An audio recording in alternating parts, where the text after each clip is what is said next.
Hello students, आ गए आप सब लोग। कैसे हैं आप सब लोग? आई होप आप सब लोग बहुत अच्छे होंगे और अच्छे से अपनी पढ़ाई कर रहे होंगे। यहाँ पर हम यहाँ पे आज क्या पढ़ेंगे? एनर्जी के बारे में पढ़ेंगे और उसके टाइप्स ऑफ एनर्जी पढ़ने वाले हैं। एंड एक इम्पोर्टेंट टॉपिक और पढ़ेंगे हम इसमें, conservative and non conservative force.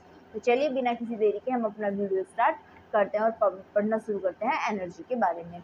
Energy हमारी क्या होती है? एनर्जी यहाँ पर हम पढ़ने वाले हैं मैकेनिकल एनर्जी। तो पहले मैं आपको मैकेनिकल एनर्जी के बारे में बताऊंगी और फिर उसके टाइप्स के बारे में, और after then conservative and non conservative force.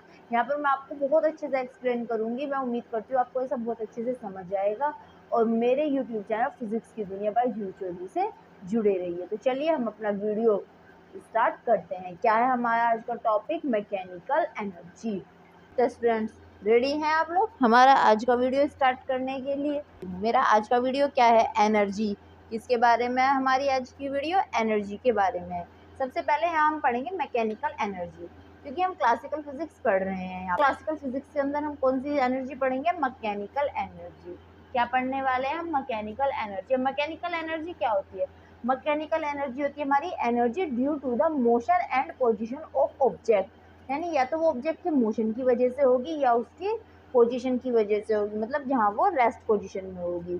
तो जो ये एनर्जी होगी उसे हम मैकेनिकल एनर्जी बोलते हैं। हमारी ऑब्जेक्ट की मैकेनिकल एनर्जी टू टाइप्स की होती है। कितने टाइप्स की होती है? टू टाइप्स की। नंबर 1 होती है हमारी काइनेटिक एनर्जी एंड नंबर 2 होती है हमारी पोटेंशियल एनर्जी। कौन कौन सी होती है? Kinetic energy and potential energy. Number 1 आती है हमारी काइनेटिक एनर्जी। काइनेटिक एनर्जी क्या होती है? Energy due to the motion of object.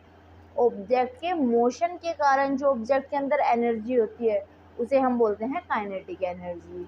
And potential energy due to the position और स्टेबिलिटी ऑफ ऑब्जेक्ट। ऑब्जेक्ट की रेस्ट पोजीशन या फिर उसकी स्टेबिलिटी की वजह से उस ऑब्जेक्ट के अंदर जो स्टोर एनर्जी होती है, कौन सी स्टोर एनर्जी होती है, उसको हम पोटेंशियल एनर्जी बोलते हैं। ये कौन सी है? Kinetic energy. काइनेटिक किसकी वजह से है? मोशन की वजह से है। पहले हम पढ़ेंगे काइनेटिक एनर्जी के बारे में। तो मैकेनिकल एनर्जी क्या है? एनर्जी ड्यू टू मोशन और पोजीशन ऑफ अ ऑब्जेक्ट। किसी भी ऑब्जेक्ट की मोशन या पोजीशन की वजह से जो एनर्जी होगी उसके अंदर वो होगी हमारी मैकेनिकल एनर्जी। मैकेनिकल एनर्जी कितने टाइप्स की होती है? टू टाइप्स की। कौन कौन से होते हैं वो two types? Kinetic energy and potential energy. ठीक है, पहले हम पढ़ेंगे काइनेटिक एनर्जी के बारे में। काइनेटिक एनर्जी क्या होती है? Kinetic energy is due to the motion of object. जो मूविंग ऑब्जेक्ट होती है उसके अंदर जो एनर्जी होती है उसे हम काइनेटिक एनर्जी बोलते हैं। काइनेटिक एनर्जी का फॉर्मूला क्या होता है? काइनेटिक एनर्जी के लिए जो फॉर्मूला होता है वो होता है K is equal to half mv²। क्या होता है काइनेटिक एनर्जी का फॉर्मूला? Half mv²। यहाँ m क्या है? Mass of object and v क्या है? Velocity of object. ये क्या है? मास और v क्या है? हमारी वेलोसिटी। तो यहाँ हम कह सकते हैं काइनेटिक एनर्जी हमारी किस किस टर्म पर डिपेंड करेगी? ऑब्जेक्ट के मास और ऑब्जेक्ट की वेलोसिटी पर। यानी हैवियर द ऑब्जेक्ट, ऑब्जेक्ट जितनी ज़्यादा हैवी होगी उसकी काइनेटिक एनर्जी उतनी ही ज़्यादा होगी। क्यों? क्योंकि हमने काइनेटिक एनर्जी का भी फॉर्मूला पढ़ा है ना, K equal to half mv²। ये फॉर्मूला पढ़ा है अभी भी। क्या फॉर्मूला पढ़ा है हमने? K is equal to half mv²। तो ये हमारा काइनेटिक एनर्जी का फॉर्मूला होता है। अब क्योंकि मास, तो K is proportional to mass, object के मास के प्रोपोर्शनल होगी उसकी काइनेटिक एनर्जी। यानी ऑब्जेक्ट जितनी ज़्यादा हैवी होगी उसकी काइनेटिक एनर्जी उतनी ही ज़्यादा होगी, उसके मोशन की एनर्जी उतनी ही ज़्यादा होगी। नंबर 2, स्पीड पे डिपेंड करेगी। K is proportional to v²। v² यहाँ वेलोसिटी का भी स्क्वायर है। जितनी ज़्यादा उसकी वेलोसिटी होगी उसकी एनर्जी जो होगी उतनी ही ज़्यादा हाई लेवल की होगी। देखो स्टूडेंट्स, मैं आपको एक सिंपल डेली एग्जांपल से अगर ये बात समझाऊँ, तो अगर दो ह्यूमन है, ह्यूमन 1 और ह्यूमन 2, ह्यूमन 1 का क्या काम है? उसका कुछ काम नहीं है, वो पूरे दिन लेटा ही रहता है। क्या करता है? वो पूरे दिन लेटा रहता है। लेकिन ह्यूमन टू क्या करता है, पूरे दिन एक्टिव रहता है, कभी वो प्ले करता है तो कभी वो वॉक कर रहा है, अपनी डेली एक्टिविटीज़ में वो बिजी रहता है। तो अगर मैं यहाँ एनर्जी की बात करूँ तो 1 के अंदर एनर्जी ज़्यादा होगी या 2 के अंदर एनर्जी ज़्यादा होगी? अगर मैं काइनेटिक एनर्जी की बात करूँ तो यहाँ पे बात काइनेटिक एनर्जी की हो रही है। जो हमारा लेटा हुआ इंसान है, एनर्जी तो उसके पास भी है, उसकी स्टोर एनर्जी है, वो पोटेंशियल एनर्जी है, लेकिन यहाँ पे बात चल रही है हमारी काइनेटिक एनर्जी की। तो काइनेटिक एनर्जी किसके पास ज़्यादा है? काइनेटिक एनर्जी है एक्टिव इंसान के पास ज़्यादा है। तो यानी जितना ज़्यादा एक्टिव होगा, वेलोसिटी जितनी ज़्यादा होगी, उस ह्यूमन की काइनेटिक एनर्जी उतनी ही ज़्यादा होगी। तो यानी है higher the speed higher is kinetic energy. Kinetic energy हमारी एक स्केलर क्वांटिटी होती है, यानी काइनेटिक एनर्जी के पास सिर्फ और सिर्फ क्या होता है, मैग्नीट्यूड होता है, इसके पास डायरेक्शन नहीं होती है। अगर कोई ऑब्जेक्ट के अंदर एनर्जी है मूव करती हुई, तो हम ये थोड़ी बता सकते हैं कि उसकी एनर्जी किस डायरेक्शन में है, किधर है। हम सिर्फ इतना बोल सकते हैं हाँ उसके अंदर काइनेटिक एनर्जी है, क्योंकि वो मूवमेंट पोजिशन में है। ऑब्जेक्ट जितनी ज़्यादा स्पीड से मूव करेगी उसकी काइनेटिक एनर्जी उतनी ही ज़्यादा होगी। अगर कोई ऑब्जेक्ट सपोज रेस्ट पोजीशन में है, यहाँ पे किस पोजीशन में है, रेस्ट पोजीशन में, यहाँ पे रेस्ट पोजीशन है, अब ये रेस्ट में है यहाँ पे, तो ये यहाँ से मूव करना स्टार्ट करती है। जैसे जैसे ये मूव करेगी इसकी काइनेटिक एनर्जी बढ़ती चली जाएगी और फाइनली ये आके वापस रेस्ट में आ गई। ठीक है, तो क्या था, इसकी जो काइनेटिक एनर्जी थी यहाँ पर कितनी थी, मिनिमम। ओके, फिर इसने मूव करना स्टार्ट किया तो इसकी काइनेटिक एनर्जी भी बढ़ती चली गई और यहाँ पर काइनेटिक एनर्जी क्या हो गई, इसकी मैक्सिमम। ओके, और इसके बाद आगे फिर वो घटना स्टार्ट हुई और फिर रेस्ट में आके इसकी काइनेटिक एनर्जी वापस मिनिमम हो गई। मतलब अगर हम रेस्ट करके चलते हैं तो हम बहुत ज़्यादा एक्टिव होते हैं, हमारे अंदर एनर्जी बहुत ज़्यादा होती है एक्टिविटी करने के लिए। लेकिन जब हम बहुत ज़्यादा काम कर लेते हैं, बहुत ज़्यादा एक्टिविटी, तो हम थक जाते हैं और हम वापस रेस्ट की तरफ धीरे धीरे चलने लगते हैं, यानी हमारी काइनेटिक एनर्जी वापस लो डाउन होने लगती है और रेस्ट में जाने पर काइनेटिक एनर्जी एकदम ज़ीरो हो जाती है। इसकी यूनिट क्या होती है, काइनेटिक एनर्जी की यूनिट क्या होती है, देखो फॉर्मूला होता है हमारा K is equal to half mv²। तो ये इसकी यूनिट क्या होती है, m की मास की किलोग्राम, v² यानी वेलोसिटी, वेलोसिटी की होती है मीटर पर सेकंड। तो इसकी यूनिट क्या है, किलोग्राम मीटर स्क्वायर पर सेकंड स्क्वायर। एक और यूनिट होती है इसकी, वो होती है जूल। हाँ, हमारी वर्क एनर्जी दोनों की यूनिट सेम ही होती है। क्या होती है दूसरी यूनिट हमारी, जूल। और अगर इसकी डायमेंशन की बात करूँ तो डायमेंशन कितनी हो जाएगी हमारी, ml² t-2। क्या है इसकी dimension, ml² t-2, ml² t-2। Okay, clear है इतना स्टूडेंट्स, कोई डाउट तो नहीं काइनेटिक एनर्जी में, समझ आ गया काइनेटिक एनर्जी क्या होती है। बहुत इजी सा टॉपिक है, कोई टफ टॉपिक नहीं है, इसमें कोई प्रॉब्लम वाली बात नहीं है। नंबर 2 आता है हमारी पोटेंशियल एनर्जी। पोटेंशियल एनर्जी क्या होती है, हमारी ऑब्जेक्ट की जो स्टोर एनर्जी होती है उसे हम पोटेंशियल एनर्जी बोलते हैं। जब कोई ऑब्जेक्ट हमारी जिस एनर्जी को स्टोर करके रखती है उसे उसकी पोटेंशियल एनर्जी बोला जाता है। जैसे कि कोई बॉल है हमारी, क्या है हमारी कोई बॉल, वो हमारी कहाँ है, रेस्ट पोजीशन में है, तो उसके अंदर जो स्टोर एनर्जी होगी वो क्या होगी, हमारी पोटेंशियल एनर्जी। किसी भी ऑब्जेक्ट की स्टोर्ड एनर्जी हमारी पोटेंशियल एनर्जी होती है। पोटेंशियल एनर्जी का फॉर्मूला क्या होता है, potential energy is equals to mgh। h क्या है, कैपिटल H या फिर स्मॉल h, उससे कोई फर्क नहीं पड़ता। ठीक है, mgh, m क्या है, मास ऑफ ऑब्जेक्ट, जी क्या है, ग्रेविटी, और एच क्या है, पोजीशन ऑफ ऑब्जेक्ट। क्या है एच हमारा, पोजीशन ऑफ ऑब्जेक्ट। तो पोटेंशियल एनर्जी किस किस फैक्टर पर डिपेंड करेगी, मास पर, ग्रेविटी पर और पोजीशन पर। अगर मैं ऑब्जेक्ट को वर्टिकली अपवर्ड थ्रो करती हूँ तो यहाँ पर हमारी पोटेंशियल एनर्जी मैक्सिमम होती है। क्या होती है, पोटेंशियल एनर्जी मैक्सिमम। और इसी तरह से अगर मैं यहाँ पहुँच जाती हूँ मैक्सिमम हाइट h पर, तो यहाँ भी हमारी पोटेंशियल एनर्जी क्या होती है, मैक्सिमम होती है, क्योंकि जैसे यहाँ से मूव करना स्टार्ट किया तो इसमें मोशन आ गया, यानी कि हमारी इसके अंदर काइनेटिक एनर्जी आ गई, काइनेटिक एनर्जी यहाँ बढ़ गई और पोटेंशियल एनर्जी घट गई, और यहाँ पे ये वापस रुक गई, वापस रास्ते में आ गई, तो यहाँ पे फिर से पोटेंशियल एनर्जी मैक्सिमम हो गई। h क्या होता है हमारा, पोजीशन, पार्टिकल इस वक्त कहाँ पर है। जितनी ज़्यादा डिस्टेंस, जितनी उसकी पोजीशन ज़्यादा होगी, h जितना ज़्यादा होगा उसके अंदर पोटेंशियल एनर्जी उतनी ही ज़्यादा होती है। Stored energy of a object is known as the potential energy due to stability और position। ये हमारी ऑब्जेक्ट की स्टेबिलिटी या फिर पोजीशन की वजह से होती है। किस पर डिपेंड करती है, ये depend at mass, position and gravity. ठीक है, ये 3 फैक्टर्स पर डिपेंड करती है। Potential energy is also a scalar quantity. Actual में हमारी ऑल टाइप की एनर्जीज हमारी स्केलर ही होती हैं। वापस उसकी यूनिट क्या होगी, जूल होगी, और डायमेंशन ml²T-2, क्योंकि एनर्जी है तो एनर्जी की तो हर फॉर्म में सेम ही डायमेंशन रहेगी, सेम ही यूनिट रहेगी। नेक्स्ट आता है हमारा कंजर्वेशन ऑफ एनर्जी। एनर्जी का कंजर्वेशन, जो हमारी टोटल मैकेनिकल एनर्जी होती है ना किसी भी ऑब्जेक्ट की, वो हमेशा कंजर्व होती है। कैसे होती है, कंजर्व।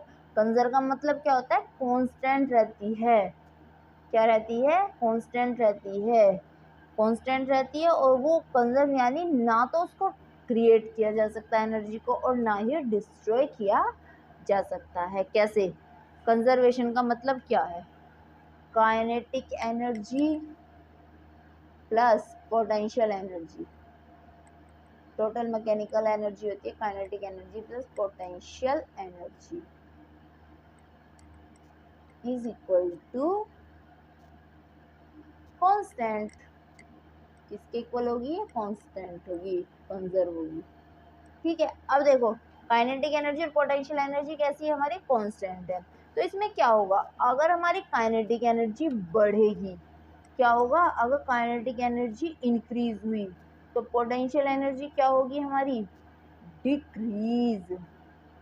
ठीक है, और अगर हमारी पोटेंशियल एनर्जी इंक्रीज हो रही है तो हमारी काइनेटिक एनर्जी क्या होगी, डिक्रीज होगी। लेकिन जब हम दोनों को ऐड करेंगे, प्लस करेंगे, टोटल एनर्जी निकालेंगे, तो वो हमेशा कांस्टेंट ही आएगी, व्हाटएवर कैसे भी। ठीक है, हम इसके लिए एक बहुत अच्छा एग्जांपल लेके चलते हैं। मैं आपको एक एग्जांपल से समझाती हूँ। सपोज मेरे पास ये कोई ऑब्जेक्ट है, ठीक है, ये ऑब्जेक्ट इनिशियली यहाँ इस पोजीशन में है, पोजीशन ए पर। ठीक है, तो क्या होगा, इसके पास इस वक्त क्या है हमारी, सपोज मैं टोटल एनर्जी इसकी कितनी मानती हूँ, एक्स। टोटल एनर्जी इसकी कितनी है, इज इक्वल टू एक्स। ठीक है, अब यहाँ पर टोटल एनर्जी कितनी होगी, potential energy plus kinetic energy is equal to X. अब क्या होगा, यहाँ पर ये कैसी पोजीशन में है, रेस्ट पोजीशन में। और जब हमारी ऑब्जेक्ट रेस्ट पोजीशन में होगी तो उसके अंदर काइनेटिक एनर्जी होगी नहीं, सिर्फ कौन सी एनर्जी होगी, पोटेंशियल एनर्जी होती है रेस्ट पोजीशन में, क्योंकि काइनेटिक एनर्जी हमारी मोशन एनर्जी होती है। तो यहाँ पर हमारी एट पोजीशन ए,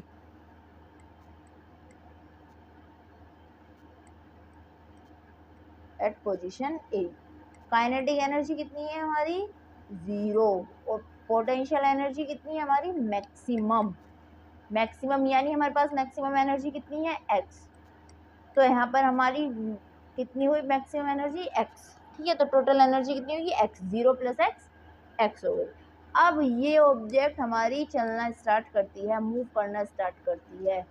ठीक है, जैसे ये चलना स्टार्ट हुई तो पोटेंशियल एनर्जी इसकी स्टोर एनर्जी है, तो चलना स्टार्ट करने पर इसके अंदर एक मोशन आ जाएगा, और मोशन के अंदर एनर्जी हमारी क्या होती है, काइनेटिक एनर्जी। तो अब क्या होगा, इसकी धीरे धीरे स्लोली काइनेटिक एनर्जी बढ़ना स्टार्ट हो जाएगी। तो अब क्या होगा, हमारी काइनेटिक एनर्जी बढ़ेगी। क्या बढ़ेगी, काइनेटिक एनर्जी इंक्रीज होगी। मैक्सिमम पोटेंशियल एनर्जी हमारी एक्स थी और काइनेटिक एनर्जी 0 थी। जब काइनेटिक एनर्जी बढ़ी, अगर हम x में कुछ बढ़ा हुआ जोड़ेंगे तो वो x से ज़्यादा हो जाएगा, जो कि हमारा रूल नहीं है। मैकेनिकल एनर्जी कंजर्व होनी चाहिए। तो जब हमारी काइनेटिक एनर्जी बढ़ेगी तो पोटेंशियल एनर्जी क्या होगी, डिक्रीज हो जाएगी, अपने आप घट जाएगी। जितनी एनर्जी काइनेटिक बढ़ेगी उतनी ही पोटेंशियल एनर्जी हमारी डिक्रीज होगी। तो जैसे जैसे हम आगे बढ़ते जाएंगे काइनेटिक एनर्जी हमारी मैक्सिमम की तरफ जाएगी और पोटेंशियल एनर्जी मिनिमम की तरफ। एक पोजीशन ऐसी आएगी जहाँ पे इसकी वेलोसिटी क्या होगी, मैक्सिमम। सपोज यहाँ पे, तो यहाँ पे हमारी काइनेटिक एनर्जी क्या हो जाएगी, x के इक्वल यानी मैक्सिमम, और पोटेंशियल एनर्जी क्या हो जाएगी यहाँ पे हमारी जीरो। क्यों हुई ये जीरो, क्योंकि अब ये कम्प्लीटली मोशन में है, यहाँ अब इसका रेस्ट से कोई लेना देना नहीं है। अगर मैं इंसान की बात करूँ तो उसका आलस उतर चुका है और वो पूरी फॉर्म में है अब कुछ भी करने के लिए। तो यहाँ पे पोटेंशियल एनर्जी, उसकी रेस्ट एनर्जी जो थी, रेस्ट एनर्जी, उसकी स्टोर एनर्जी जीरो हो चुकी है और काइनेटिक एनर्जी हमारी मैक्सिमम हो गई है। तो फिर से टोटल एनर्जी कितनी हुई, x प्लस जीरो, तो टोटल एनर्जी x हो गई। अब इसके बाद क्या हुआ, यहाँ मैक्सिमम स्पीड पे है, ये जा रहा है, तो अब ये थक गया। अगर ह्यूमन है तो वो थक गया, यानी अब बॉल जो है जा रही है, या फिर हम बोल सकते हैं अगर बॉल लुढ़क रही है फर्श पे तो उस पर एक अपोजिट फ्रिक्शन फोर्स भी वर्क कर रहा है। तब क्या होगा, अब इसकी स्पीड धीरे धीरे डिक्रीज होना स्टार्ट हो जाएगी, यानी इसकी काइनेटिक एनर्जी अब क्या होगी, डिक्रीज होना स्टार्ट जाएगी। पॉइंट बी हो गया ये, और सपोज ये पॉइंट सी पर पहुंची है, तो पॉइंट बी पर क्या हुआ, ये बी की कंडीशन है हमारी, और पॉइंट सी पर आते आते क्या हुआ, अब इसकी काइनेटिक एनर्जी क्या हो गई, घटना स्टार्ट हो गई है। क्या हो चुकी है, काइनेटिक एनर्जी घटना स्टार्ट हो गई है। काइनेटिक एनर्जी घटेगी तो पोटेंशियल एनर्जी उसकी ऑटोमेटिक बढ़ जाएगी, यानी अभी अपनी रेस्ट की तरफ चलने लगी है ऑब्जेक्ट। तो यहाँ पे क्या हो गया, काइनेटिक एनर्जी ग्रेजुअली डिक्रीज होना स्टार्ट हुई और पोटेंशियल एनर्जी इंक्रीज होना। पॉइंट सी पर पहुंचते पहुंचते बॉल हमारी पूरी तरह रुक जाती है, ह्यूमन पूरी तरह थक जाता है और वो वहीं पर बैठ जाता है धड़ाम से। ठीक है, इस कंडीशन में क्या हुआ, उसकी पॉइंट सी पर काइनेटिक एनर्जी तो हो गई जीरो और पोटेंशियल एनर्जी वापस हो गई x यानी मैक्सिमम। क्या हुआ, पॉइंट सी पर काइनेटिक एनर्जी जीरो हो गई क्योंकि अब वो कम्प्लीटली रेस्ट पोजीशन में आ चुका है और उसकी पोटेंशियल एनर्जी मैक्सिमम हो गई।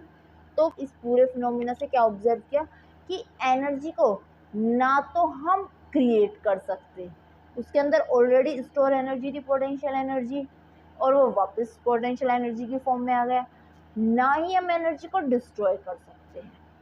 यहाँ पे हमारी पोटेंशियल एनर्जी x थी और लास्ट में पोटेंशियल एनर्जी x हुई, तो यहाँ कोई एनर्जी डिस्ट्रॉय नहीं हुई, सिर्फ एनर्जी की एक फॉर्म को दूसरी फॉर्म में ट्रांसफर किया जा सकता है। पोटेंशियल एनर्जी को काइनेटिक एनर्जी में, काइनेटिक एनर्जी को पोटेंशियल एनर्जी में हमने ट्रांसफर किया है इस पूरे प्रोसेस के अंदर। तो क्या क्लियर हुआ कि जो हमारी एनर्जी होती है किसी भी प्रोसेस के अंदर, टोटल मैकेनिकल एनर्जी कंजर्व होती है, मतलब एनर्जी को क्रिएट नहीं किया जा सकता और ना ही डिस्ट्रॉय किया जा सकता है। ये ऑलरेडी अपनी हर ऑब्जेक्ट की पर्टिकुलर एनर्जी होती है, उसी को ही ट्रांसफॉर्म किया जाता है एक फॉर्म से दूसरी फॉर्म के अंदर। तो यहाँ से हमने क्या सीखा कि total mechanical energy of an object is always constant. Kinetic energy plus potential energy is equal to constant. Means energy cannot create or destroy. Only transfer from one form to another form. Clear है students? क्या topic पढ़ने वाले हैं हम, conservative and non conservative force. Conservative force कौन सा force होता है और नॉन कंजर्वेटिव फोर्स कौन सा फोर्स होता है। देखो, अगर हमें कोई काम करना होता है तो हमें सिंपल बात है फोर्स अप्लाई करना ही करना पड़ता है, बिना फोर्स अप्लाई किए हमारा वर्क नहीं होता है। क्योंकि हम लास्ट लेक्चर में पढ़ चुके हैं कि अगर हमारा F 0 होगा या फिर D 0 होगा तो वर्क डन भी हमारा 0 ही होगा, तो फोर्स अप्लाई करने पर ही वर्क होगा।